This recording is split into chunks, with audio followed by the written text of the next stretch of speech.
Bonjour, Benjamin, ravi d'être avec vous. Merci beaucoup d'être avec nous ce soir.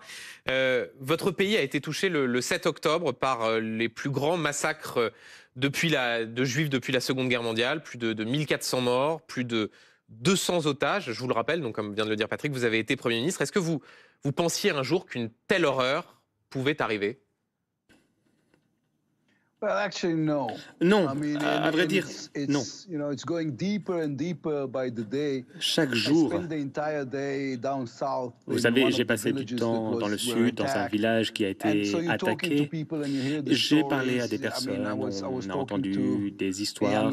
J'ai parlé à un jeune homme qui se cachait sous le lit et sa femme a été abattue, elle a saigné sur lui. J'ai vu la maison d'une personne que je connaissais, qui était un photographe d'actualité. Il a été assassiné, sa femme a été assassinée. La fille, Abigail, de 3 ans, a été enlevée. Et aujourd'hui, elle est à Gaza, quelque part, détenue par cette organisation terroriste. Et donc, non, on ne peut pas imaginer que quelque chose comme ça puisse se produire. Ça nous brise le cœur et tout le pays est en train de traverser une période très sombre, très difficile. Et nous sommes déterminés à en ressortir plus fort. Mais quoi qu'il en soit, c'est une période dévastatrice. Vous évoquez la réponse israélienne, elle a été rapide, il y a eu des bombardements sur Gaza. Est-ce que vous nous dites, tout ça, ça ne s'arrêtera pas tant que le Hamas ne sera pas détruit ? Absolument. Il y a une chose qu'on a appris, et on l'a appris à la dure, c'est que tant que le Hamas est là, cette horrible organisation terroriste qui n'a rien à voir avec le conflit israélo-palestinien, ils ne veulent pas un État palestinien, ils veulent simplement tuer des juifs parce qu'ils sont juifs, tuer des chrétiens parce qu'ils sont chrétiens, tuer des musulmans modérés parce qu'ils sont modérés. Donc tant qu'ils sont là, nous ne serons jamais en sécurité et nos enfants ne seront jamais en sécurité. Alors notre objectif aujourd'hui consiste à s'assurer que le Hamas soit éliminé de Gaza pour le bien de nos enfants et pour le bien également des enfants palestiniens qui vivent à Gaza. En effet, c'est un groupe terrible, oppressif et le peuple mérite mieux. Yair Lapid, une question de notre éditorialiste politique international, Patrick Sauce. Oui, ça fait 2 semaines qu'on entend, et c'est normal, des témoignages absolument horribles, terribles de vos compatriotes. On entend aussi des conseils, voire des leçons données par un certain nombre de dirigeants occidentaux, vous disant comment vous devriez faire pour riposter. Comment faire, en fait, que ce ne soit pas simplement une opération de vengeance, ni une opération qui ne serve pas à aller jusqu'au bout, c'est-à-dire vous avez donné l'objectif de guerre, c'est détruire le Hamas, dans ce qui est sans doute la zone la plus dense au monde. Avez-vous une idée ?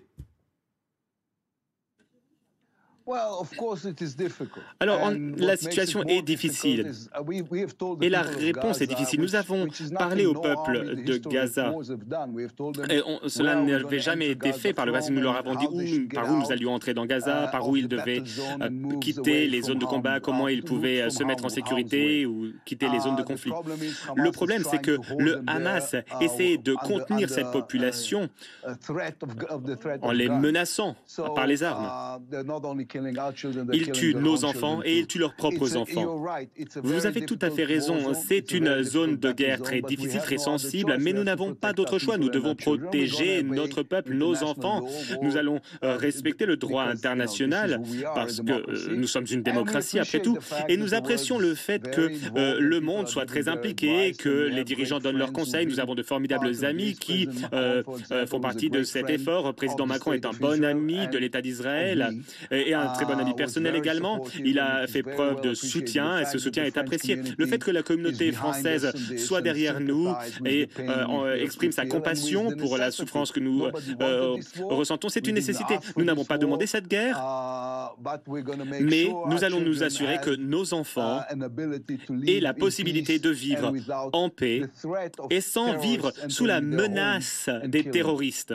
Oui, mais Monsieur le Premier ministre, vous évoquiez il y a quelques instants Emmanuel Macron. Sa ministre des Affaires étrangères, Catherine Colonna, demande à ce qu'Israël respecte le droit humanitaire international. Le bilan côté palestinien fait déjà état de plus de 4000 morts. Qu'est-ce que vous répondez à ceux qui vous disent « Attention, Israël doit respecter le droit international humanitaire, doit laisser passer l'aide humanitaire, que les victimes civiles ne sont pas acceptables »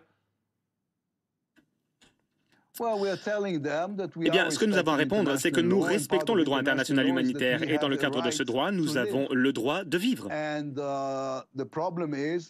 Le problème, c'est qu'il y a le Hamas, cette organisation terroriste, qui utilise sa propre population comme des boucliers humains. C'est quelque chose de tout à fait barbare. C'est monstrueux.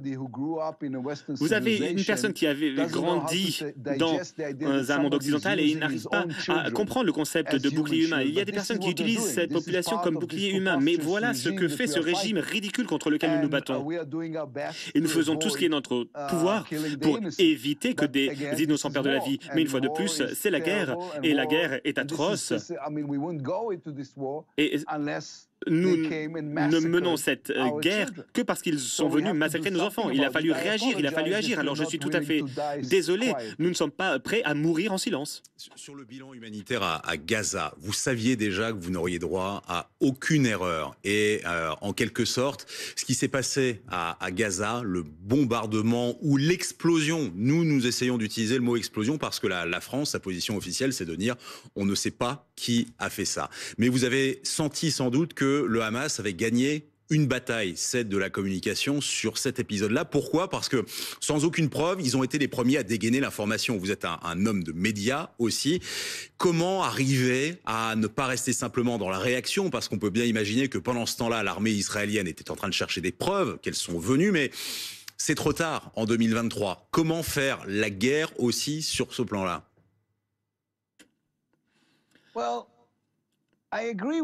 Alors, je suis d'accord avec votre analyse, sauf pour la fin.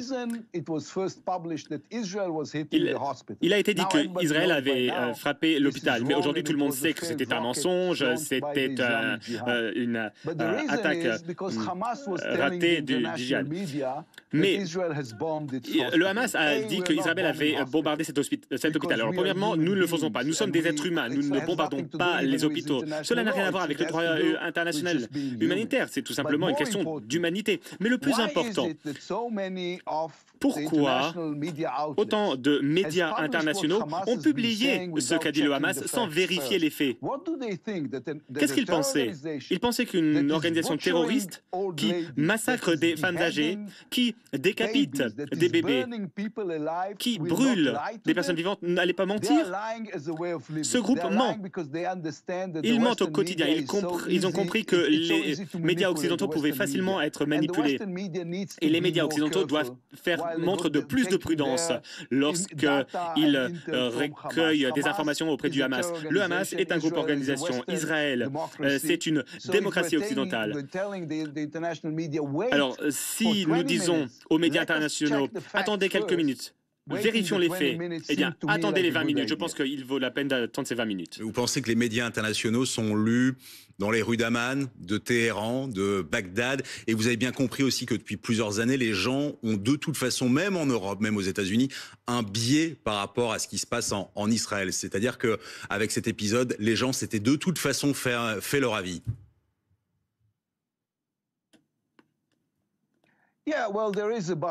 Oui, il y a un biais. Mais vous savez, j'essaie de discuter avec des gens et de ne pas penser que tout le monde est antisémite. Je ne pense pas que tout le monde soit antisémite. Mais ce biais est très clair, donc il doit y avoir d'autres raisons. Je vais vous donner un exemple. Comment cela se fait que toutes ces personnes aussi rapidement et condamner Israël, alors que nous nous battons pour nos vies. Et ces personnes ne parlent pas du fait que 500 000 personnes sont mortes en Syrie à quelques kilomètres d'ici.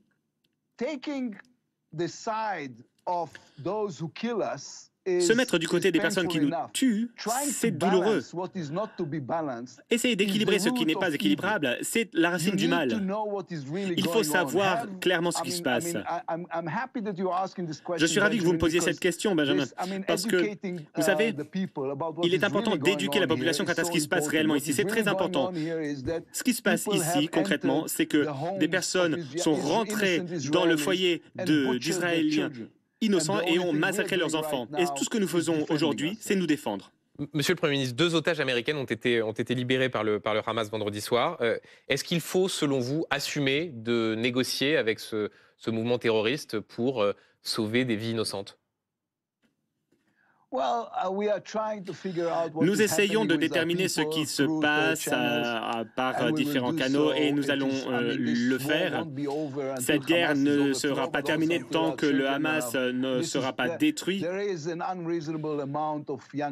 Il y a beaucoup de jeunes femmes qui ont été enlevées et on n'essaie pas de se poser la question pourquoi, mais nous connaissons la réponse. On fait de notre mieux pour que tout le monde puisse rentrer chez soi en sécurité. Cela fait partie de nos objectifs.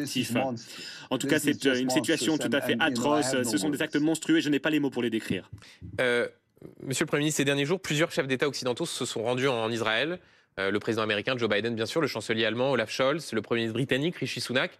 Emmanuel Macron ne s'est toujours pas rendu sur place. Son entourage laisse entendre qu'il pourrait y aller, mais on ne sait pas précisément quand.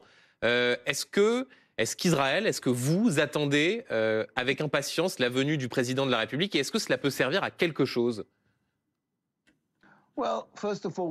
La première chose, c'est que nous serions ravis de l'accueillir. C'est un très bon ami. Et nous avons son soutien. Nous avons son soutien depuis le début de cette tragédie. Le soutien de la France est toujours très important. La France est importante pour Israël. Il y a beaucoup de personnes en Israël qui sont nées en France, qui ont la double citoyenneté.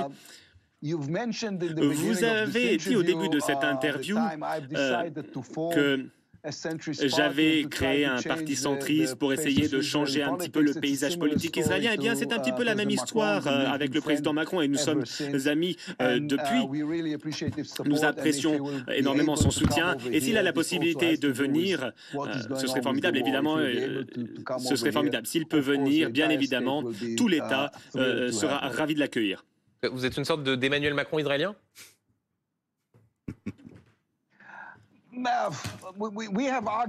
Alors, on en a parlé. On s'est demandé si c'était lui qui était le Yair Lapid français ou si c'était moi, l'Emmanuel Macron israélien. En tout cas, c'est un ami et je me reconnais beaucoup en son parcours en tant que politique, en tant que personne. Un tout dernier mot, Monsieur le Premier ministre. Vous êtes un opposant à Benyamin Netanyahou.